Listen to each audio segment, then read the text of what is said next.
कोई था कोई दिसता जहांगीर तो यार बेड़ियां पीछे चलते यार मौत की कसम दी टेंशन मत लो मैडम। কাশ্মীরে জঙ্গি নাশকতা নিয়ে ফুঁসছে গোটা দেশ। ইতিমধ্যেই পাকিস্তানের বিরুদ্ধে একাধিক পদক্ষেপ করেছে কেন্দ্র, এমনকি পাল্টা পদক্ষেপ নিয়েছে পাকিস্তানও। এরই মধ্যে এলওসিতে বারবার শোনা যাচ্ছে গোলাগুলির শব্দ। পাকিস্তানের বিরুদ্ধে বারবার উঠছে সীমান্তে শান্তি ভঙ্গ করার অভিযোগ।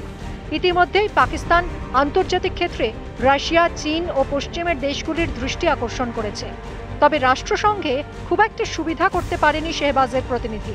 উল্টে বারবার সন্ত্রাসবাদীদের ঠাঁই দেওয়া ও একাধিক ক্ষেত্রে আন্তর্জাতিক আইন ভঙ্গের উদাহরণে চাপা পড়েছে পাকিস্তানের অভিযোগের তালিকা।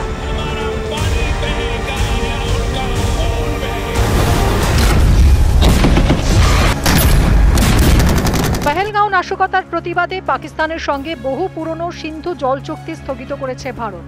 এতে চিন্তার ভাঁজ পাকিস্তানি চাষিদের কপালে। এই নিয়ে অভিযোগ তুললেও সেখানেও ধাক্কা খেয়েছে পাক প্রশাসন। আন্তর্জাতিক মহল থেকে সাফ জানানো হয়েছে এই জল বন্ধ করে কোনো আইন লঙ্ঘন করেনি ভারত। এরপর আবার ঝিলাম নদী বইছে বিপদ সীমার ওপরে, ফলে পাকিস্তানের বিস্তীর্ণ অঞ্চলে বন্যার আশঙ্কা করা হচ্ছে। ইতিমধ্যেই পার্শ্ববর্তী এলাকা থেকে সরানো হয়েছে বাসিন্দাদের। এই ঘটনাতেও ভারতের বিরুদ্ধে অভিযোগ এনেছে পাকিস্তান। তাদের দাবি, ভারত ইচ্ছাকৃতভাবে এই কাজ করেছে পাকিস্তানকে অপদস্থ করার লক্ষ্যে। এই পরিস্থিতিতে এবার পাকিস্তানের পাশে দাঁড়ালো তাদের পুরনো বন্ধু চীন। ইসলামাবাদে ফোন করেছিলেন চীনের বিদেশমন্ত্রী ওয়াং ই। পাক বিদেশমন্ত্রী ইশাক দারের সঙ্গে ফোনে কথা হয়েছে তারপরই পহেলগাঁওয়ের ঘটনা এবং কাশ্মীরের পরিস্থিতি নিয়ে বার্তা দিয়েছেন ওয়াং। পহেলগাঁওয়ের জঙ্গি হামলার জন্য পাকিস্তান যে নিরপেক্ষ আন্তর্জাতিক তদন্তের দাবি জানিয়ে আসছে, চীন তার সমর্থন করেছে। চীনের বিদেশমন্ত্রী জানিয়েছেন, পাকিস্তান সরকারের সন্ত্রাসবাদ বিরোধী অবস্থানকে তারা সমর্থন করেন। চীন বরাবরই পাকিস্তানের পাশে ছিল, আছে এবং থাকবে। ভারত এবং পাকিস্তান উভয় দেশকে সংযত হওয়ার বার্তাও দিয়েছে বেজিং। পহেলগাঁওয়ের ঘটনার সঙ্গে যোগ প্রথম থেকেই তারা অস্বীকার করেছে। ভারতের পদক্ষেপের পাল্টা হিসেবে তারা দিল্লির সঙ্গে বাণিজ্য বন্ধ করে দিয়েছে। চীনের সরকারি সংবাদ মাধ্যমে বিদেশমন্ত্রীকে উল্লেখ করে বলা হয়েছে, ভারত এবং পাকিস্তানের পারস্পরিক সম্পর্ক এবং উদ্ভূত পরিস্থিতির দিকে নজর রাখছে বেইজিং। পাকিস্তানের দাবিকে তারা সমর্থন করে। সন্ত্রাসবাদের বিরুদ্ধে সমস্ত দেশের রুখে দাঁড়ানো উচিত।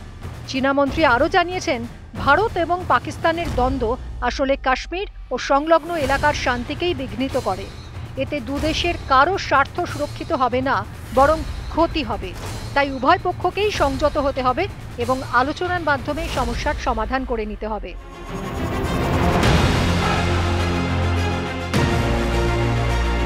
উল্লেখ্য, পহেলগাঁও হামলার পর আমেরিকা সহ পশ্চিমের দেশগুলি ঘটনার নিন্দায় সরব হয়েছিল। মার্কিন প্রেসিডেন্ট ট্রাম্প জানিয়েছিলেন, সন্ত্রাসবাদ দমনে ভারতের পাশে আছেন তিনি। এবার চীনও সন্ত্রাসবাদ বিরোধী বার্তা দিল। এর মধ্যে চীনের হঠাৎ এই বন্ধুত্বের বার্তার কারণ কি? অনেকেই মনে করছেন, পাকিস্তান অধিকৃত কাশ্মীরের মধ্যে দিয়ে যে ইকোনমিক করিডোর তৈরি করেছে চীন, সেই করিডোরের নিরাপত্তা বজায় রাখতে চায় চীন। এছাড়া বর্তমানে বিশ্ব বাণিজ্যে আমেরিকা ও চীনের যুদ্ধের জেরে চীনের বাণিজ্য ক্ষেত্রে খানিকটা আশঙ্কার সৃষ্টি হয়েছে। তারপর থেকেই ভারতের প্রতি নরম বার্তা দিতে থাকে চীন। এই সময়ে দক্ষিণ এশীয় দেশগুলির একজোট হওয়া চীনের ভবিষ্যতের পক্ষে খুব জরুরি। এই আবহাওয়ায় পাকিস্তান ও ভারতের মধ্যে যুদ্ধ শুরু হলে তা চীনের জন্য মোটেই ভালো হবে না। তাই চীনের এই সদর্থক বার্তা বলে মনে করছেন অনেকেই।